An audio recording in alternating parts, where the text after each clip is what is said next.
मध्य प्रदेश के मुख्यमंत्री रहे हैं Dwarka Prasad Mishra. Living and era नाम की पुस्तक 153 नंबर पृष्ठ पर उसने तो बखान किया है, उसमें गांधी के वादियों का सारा चश्मा खुल करके सामने आ जाता है। मैं आपसे निवेदन करूं, आपको इसके लिए तैयार रहना है कि आप गाय को इसी तरह से कटक देखेंगे। आप बदमाश भले ही बन जाए, लेकिन बेचारा कभी मत बनना। वो बेचारा था और इसीलिए कहावत बनी, मजबूरी का नाम महात्मा गांधी।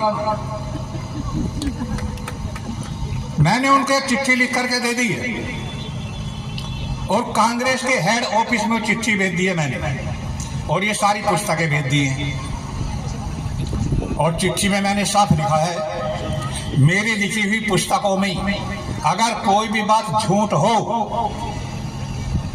तो दिल्ली के लाल किले पर खड़ा करके शिवानंद को गोली मार दो, लेकिन यदि मेरी सारी बात सच्ची है तो सारे गांधी के चेले लाल किले पर खड़े हो जाओ और छलांग लगा करके जमुना में डूब करके मर जाओ। एक तो मरे, कोई सा तो मरे, उनमें से दोनों में से। इस बात को 27 साल हो गए, आज तक उनके पास से कोई जवाब नहीं आया। क्यों? क्योंकि इनमें सच्चाई है। सत्य वही होता है जो सिर पर चढ़ करके बोलता है।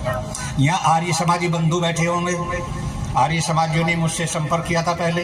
मैं आपसे निवेदन करूं, अब तक आर्य समाज आरएसएस पूजा पद्धति को लेकर के आपस में भिड़ते रहे हैं। मैं आपसे निवेदन करूंगा, लड़ो तो रोज, लड़ने की कोई आपत्ति नहीं है।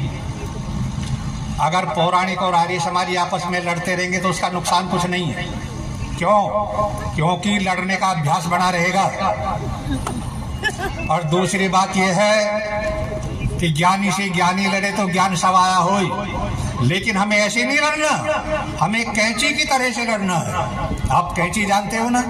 कैंची के 2 फलक होते हैं और कैंची को सारे दिन चलाते रहिए, दोनों आपस में रगड़ते रहेंगे, लेकिन एक दूसरे को नुकसान पहुंचाने वाले नहीं है। लेकिन दोनों फलकों के बीच में अगर कोई तीसरा आ जाएगा तो फिर बिना कटे जाने वाला नहीं है। हमें कैंची की तरह से लड़ना है।